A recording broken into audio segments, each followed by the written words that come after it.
Hi my loves, welcome back to my channel. Today I wanted to share with you my story and what has led me to become a love coach. I felt like this was an appropriate second video just so you can get to know me a little bit better. So I really hope that you enjoy it. Grab tea, make yourself comfortable. Let's get right into it.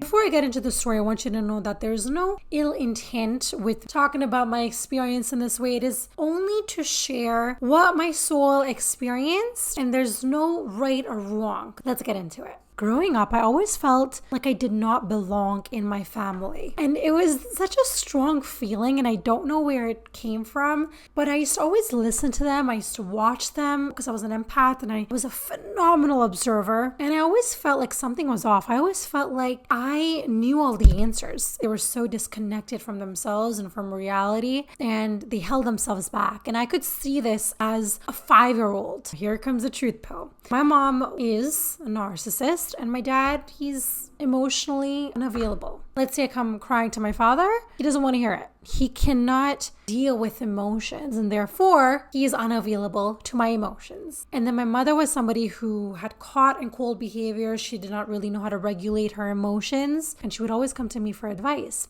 And as a child, it almost felt like I was parenting my parent, and I never knew what I was going to get coming home. I did not know if there was going to be a big argument, or if it was going to be laughter, or it was going to be peaceful, which is where a lot of my anxiety and insecurities started building up. So I never felt safe or loved at home. In my relationships, I would be very avoidant and emotionally unavailable. I'm very grateful for my past because it has created this woman in front of you. So I will never regret anything that has happened. I know that a lot of people have some crazy stuff happen to them, and I'm very grateful that no matter what, I was safe, I was protected, and yes, my parents probably did not know the best way to go about it, but I feel like a lot of parents in that generation did not know how to show up for their kids. That experience has actually made us better parents to our children. But the truth of the matter is that I do not, unfortunately, remember a lot of good things. I don't have a lot of good memories. And the reason for that is that my parents stayed in a very unhealthy, toxic marriage for over 30 years. I remember being 7 or 8 and begging my parents to get a divorce. That's how bad it was. But the one thing that I inherited from my father, which I'm very happy to say, is that no matter what, he always told me to be a good human being. When people go low, you go high. So I do believe that a lot of the stuff that I teach now in my coaching program has come from that. And I definitely, I cannot go without saying that. I still remember distinctively seeing my parents argue in a really toxic manner and saying to myself, I will never ever be them. I will never be in a relationship like this. And guess what? Of course, that did not last too long because I did get into many toxic relationships. I lived in Dubai until I was 11 and then moved to Canada after that. And I remember getting bullied really bad in high school because it was so new. Now, cut to high school, I was super creative. I loved dancing. I loved drama. I also did not excel in school, unfortunately. I tried really hard. Like, I'm not even lying. I really tried hard. But I just found it really tough to concentrate. And so I don't even think I listened majority of the time. And around the time, I used to hang out with a lot of bad influences. These group of women. I don't want to say where they're from. And I remember one of them even stealing $100 from my wallet, which was wild to me that actually happened. In high school, I might have looked like I was secure, but in reality, I was super insecure about the way I looked, the way I dressed. I used to get anxious all the time. During high school, I think we all go through it where we have friends that pretend to be your friend, but in reality, they're just talking bad behind your back. And so I had a lot of that going on. I never understood why people talk shit about each other. I never did that during high school. With the bad crowd that I was hanging out, there was a lot of pain numbing situations happening. So a lot of drinking, a lot of drugs. So I never really got into that. I just wanted to be part of something, honestly. And my dad's nickname was Hitler. This man was very scary. Now he's not that scary. But when I was younger, my father would hide behind the bushes and watch me and see where I'm going. He was that type of dad. And so he would scare the shit out of me. My father would be very anal about short dresses or revealing outfits. And so what I used to do is I would wear a short skirt and then I would wear tights underneath. And guess what? Right when I go down the building, those tights come flying off. And so everything that my parents told me not to do, I pretended to not do it, but I did it anyways. That is why I feel like the helicopter parent or the fear-mongering parent doesn't work, because your child is still going to do what they want to do. They're just going to not tell you about it. Now, when I was in high school, I had probably listened to my parents argue and fight for over 17, 18 years. That's going to do some damage to your brain cells. It wasn't like a little argument. These were throwdowns with like cops getting called, and it was just a lot. I sometimes feel like God gave me this beautiful gift of dancing just so I could cope with my parents fighting, because I think that if I could not have this coping mechanism to shut it out, I don't think I would be here, because it honestly took me out. So I remember when my parents would argue, I would literally shut the door, I would blast my music, and I would just dance. And it was as if I was in a trance state. And I remember hiding in my closet and crying for hours because I just did not know how to snap out of it. I was just constantly ruminating in these negative thoughts. And I did have thoughts of ending my life sometimes. I did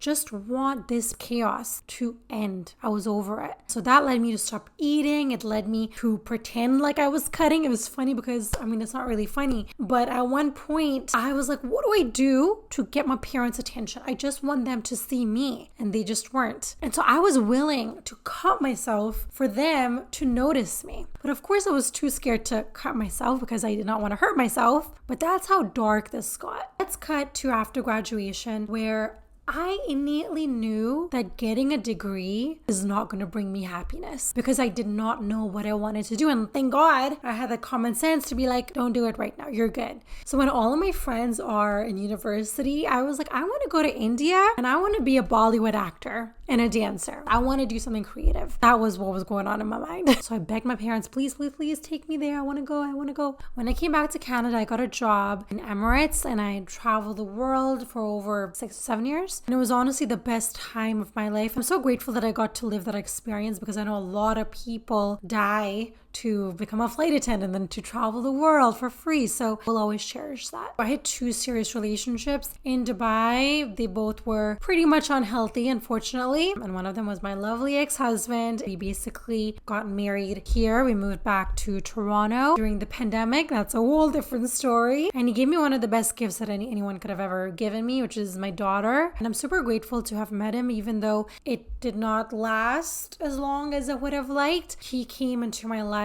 for a purpose. And I don't think I would be sitting here without him. I want you to really take that in, that sometimes unhealthy relationships or relationships that just do not work out is not to cause you pain. It's just for you to learn how to love yourself and how to accept yourself. And he was the best teacher for that. I always felt like something was off in our relationship, and I think I did not fully comprehend what it was until I had my daughter, unfortunately. Sometimes when you see your own child kind of reliving your own traumas when you were a child, that is when I think like a light bulb switches on in there. Now, I do want to say that a relationship is a two-way street. There was a lot of things that I accepted at the start. I did not know how to create boundaries. I did not know what self-love was. I abandoned myself a lot of the times. The relationship got unhealthy because I had a lot of toxic tendencies within myself. And coming from a childhood where my atmosphere was always hot and cold, I did not really know what I was getting. There was no consistency. I never felt loved. And so I attracted a lot of that into my life. I accepted things that I felt like I deserved. I was never taught what a healthy relationship looks like. And so I saw my parents' dynamic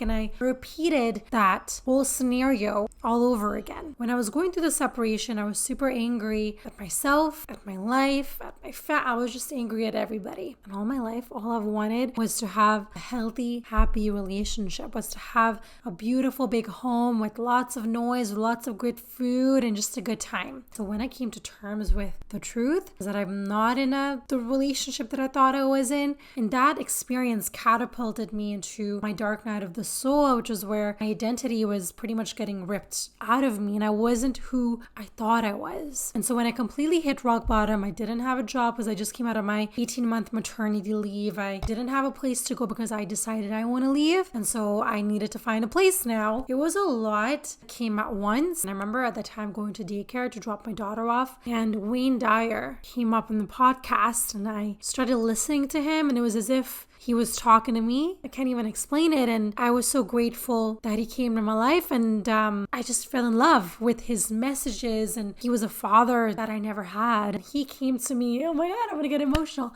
He came to me in that time to give me so much strength and wisdom that I could have never received from anybody else. And one of the things that I kept hearing him say is that when you're down in the dumps, when you have no more hope left in you, ask the universe, ask God, how can I serve? And I found that really ridiculous because I was like, what? I was like, I'm going through so much pain. Like, why would I want to help somebody else? And that is when I heard myself and I was like, wait, that sounds a bit selfish of me. Like, why can't I help? When I heard that, I actually started meditating and asking God, how can I serve? Please show me the way. And this changed my entire life because I no longer was trying to control situations and be like, I need to do this and you need to do that. It was all about, what do you want me to do? Just whatever needs to emerge, show me. I remember during this time, I applied for this makeup job and I just knew that this woman that I wanted to work for, something was off. That contract was really weird, but I was like, I don't have a job right now. Like, I don't have a choice. I have to earn money, This is how powerful God is. I remember the day before that I had this interview to go for like the 5th interview for this job. I was going to daycare to drop my daughter off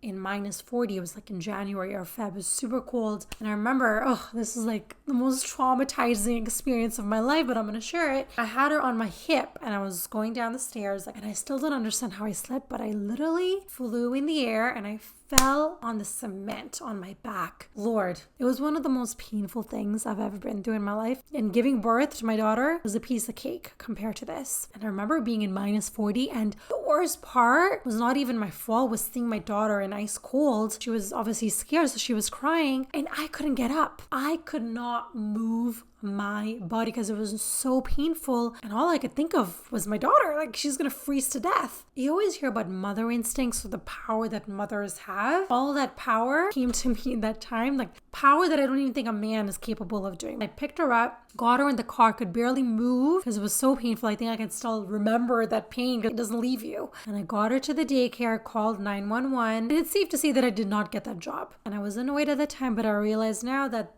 God was actually protecting me. Even though it was a very painful fall. I don't know why that fall was so painful. Why couldn't he just make it like a regular fall? Like, why couldn't... I don't know. Anyways. And another reason why that happened was because God wanted me to become grateful. Because I was very stressed out at that time. I was really scared. At that time, I did not know what was going to happen. And I think he just wanted me to be grateful to be alive, to breathe. And so I realized that moment when I had that really bad fall, I couldn't even bend down to hug my daughter. Even hugging her hurt me. It straight away put me into, oh my God, I can't even hug her. Like, that's where my mind went. And when I came back to my drawing board, I was like, okay, God, what do you want from me? And I kept hearing matchmaker. And I was like, what? Matchmaker? Why would I get that in my head? Now, when I tell you that the universe, your spirit guides, your angels, you are getting guided. When you ask, they're there to support you and to show you the way. That was when I truly surrendered. And I was like, just show me what I need to do next. Where do I go? Out of nowhere, I got this urge to apply to matchmaking agencies. So I started sending out my resumes to matchmaking agencies, which I don't even understand why I did that. There were no jobs available. I was literally just sending it out, hoping that somebody would want to give me a job. Cut to a couple weeks later, I got a job as a matchmaker. I know, it's crazy. And also during my meditation, I got this revelation that why am I not a life coach? And it was the craziest revelation because if you ever ask my parents, my friends, anybody, I have never mentioned to anybody about being a life coach, about helping people with their mindset and their anxiety.